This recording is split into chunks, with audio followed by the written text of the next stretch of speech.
Сегодня очередной выпуск самых актуальных и чрезвычайных новостей о антикоррупционном комитете Никиты Михалкова и его работе за последнюю неделю. Сотрудники антикоррупционного комитета совместно с органами полиции провели обыски в квартире семьи Ксении Собчак, ее матери Людмилы Нарусовой и супруга театрального режиссера Константина Богомолова. Причина обысков – это антикоррупционная проверка имущества и недвижимости этой семьи, которую на данный момент проводит команда Никиты Михалкова.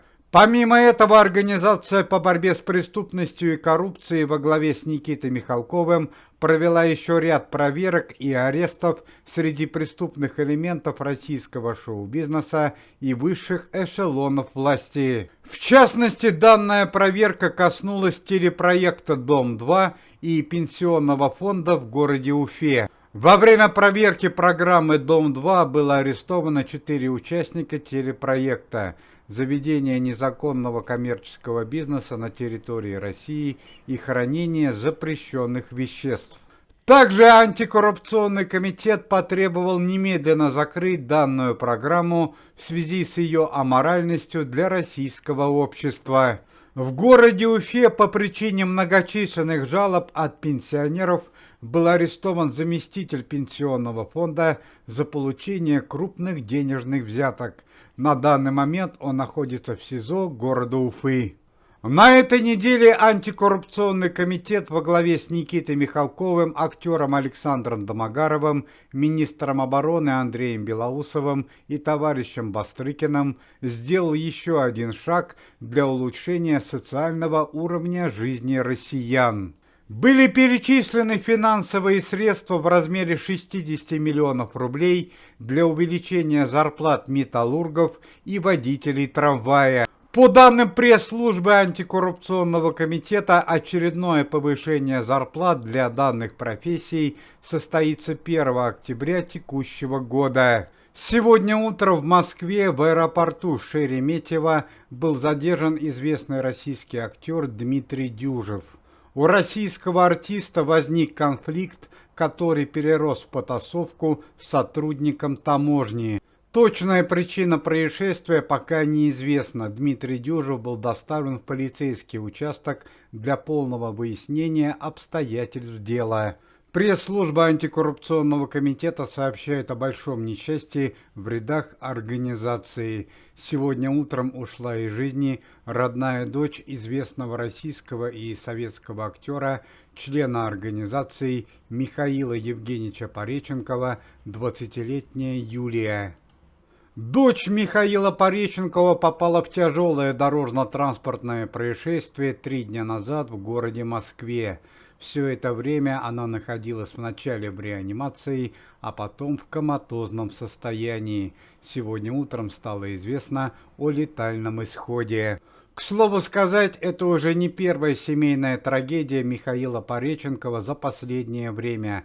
Еще в феврале 2023 года трагически погиб внебрачный сын известного актера во время участия в спецоперации, молодой российский актер Владимир Любимцев.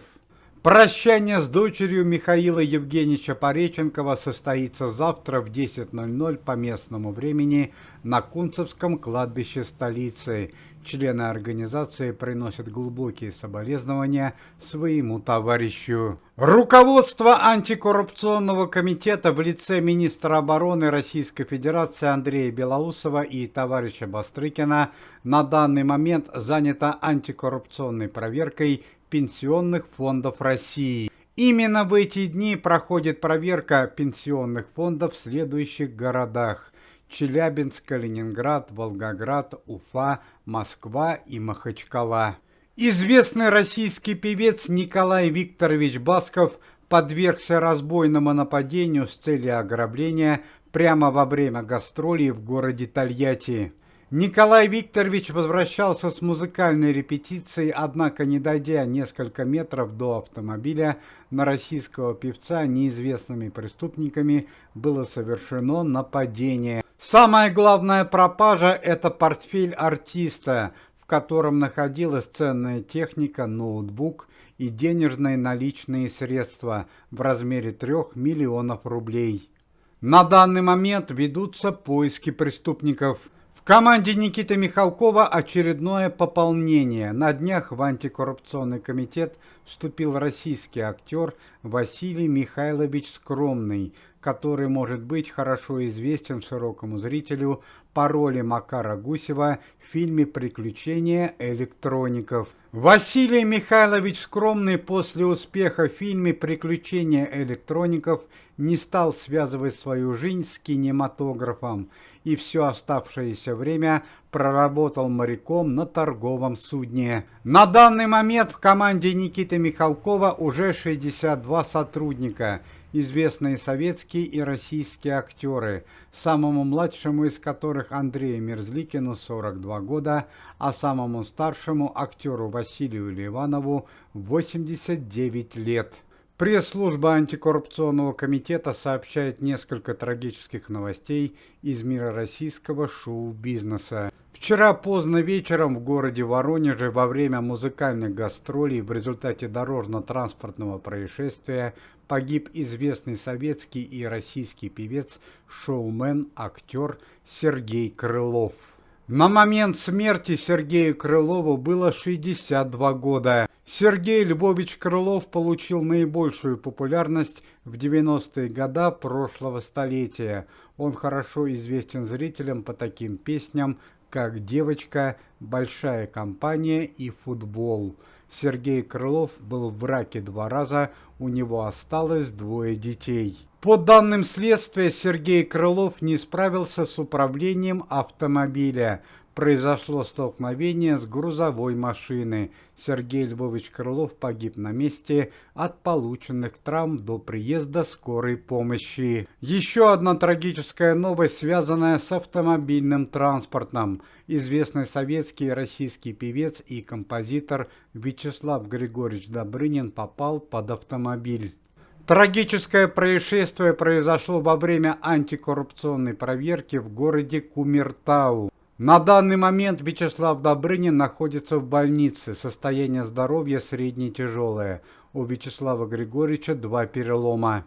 Пресс-служба антикоррупционного комитета сообщает о резком ухудшении здоровья члена организации российского артиста и героя спецоперации Никиты Малинина. Никита Александрович был госпитализирован 3 дня назад.